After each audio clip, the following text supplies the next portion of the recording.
the conclusion of the book of Ruth. Now Naomi, recognizing that Boaz is a kinsman of theirs, decides to say, it's time, Ruth, that you got a husband, somewhere where you could find rest. So she mentions to her, is not Boaz, of course, who owns the fields, who is in charge of the harvesters, is he not a kinsman of ours? And so she sees Boaz as the Goel, the kinsman redeemer, that can, instead of just being someone who allows Ruth to glean after the harvesters, to actually be her husband and care for her as a husband, perhaps to have children by her. And so she instructs Ruth on how to go about encouraging Boaz to take her as his wife. So she tells her to notice wherever he decides to lie down and sleep, clear out a place, and lie down there next to him, so that when he wakes up, she could tell him that he's her next of kin, to put her mantle around her and basically take her as his wife. Now she does this, and it says that she lies at his feet. Now, feet is a euphemism here for a man's private parts.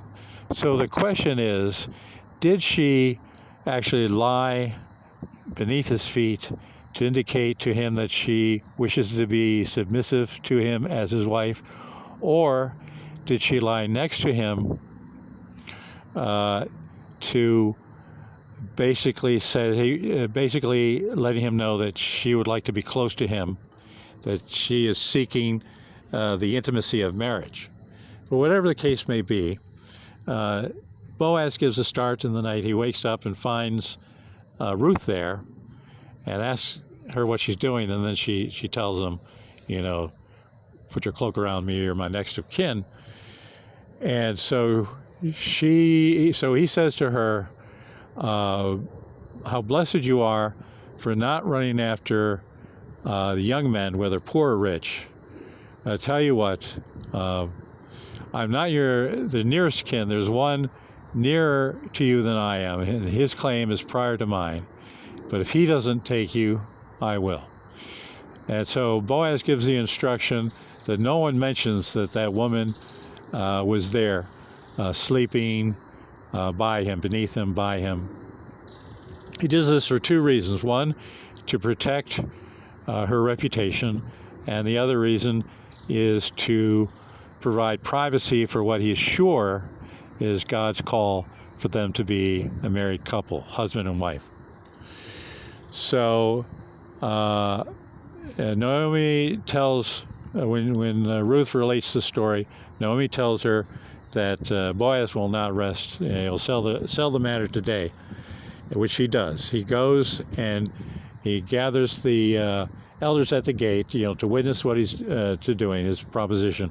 He sees the nearest kinsman, the one who's nearest to Ruth and Naomi, and gives him the proposition.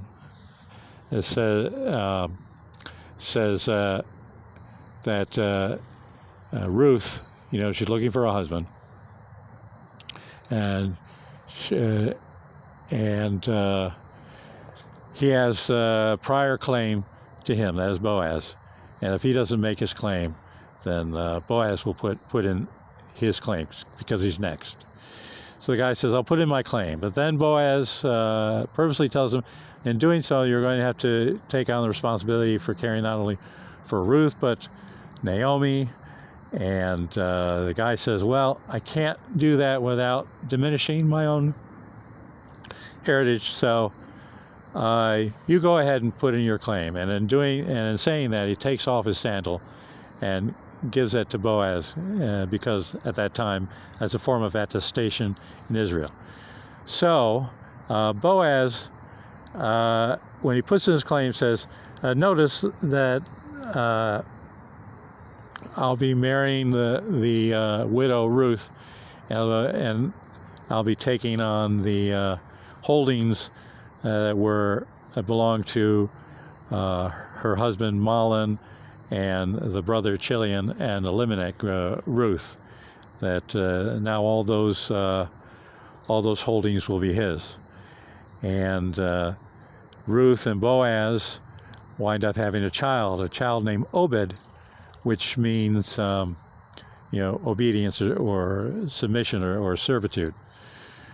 That is an indication of serving the will of God. The fruit of their union is following the will of God. Okay, so interestingly enough, right, according to Torah, no Moabite to the 10th generation is to be admitted to the true worship of God. And they're not being allowed in church to the 10th generation. So how is it that Obed, who is the father of Jesse, who is the father of King David, the true king of Israel, how is it that they are in fact not excluded? Well, the reason given for excluding Moab is because they would not succor the Israelites when they were leaving the land of bondage to their promised land. And so, because they were so mean to the Israelites, they are to be excluded. Well, of course, it's just the opposite in the case of Ruth. She was very comforting to her mother Naomi.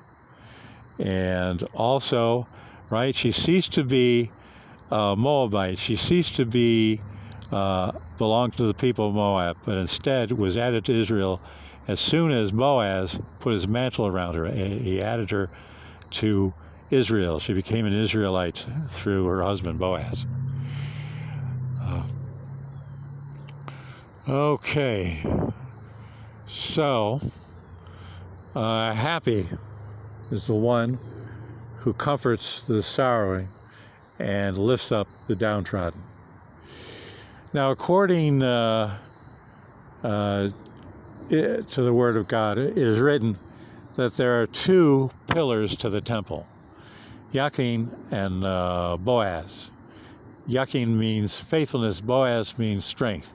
Now, we've encountered Boaz, our pillar of strength. But where is the other pillar for the temple? Yakin. Well, it's Ruth, of course. She is the very embodiment of faithfulness, because nothing could make her leave Naomi.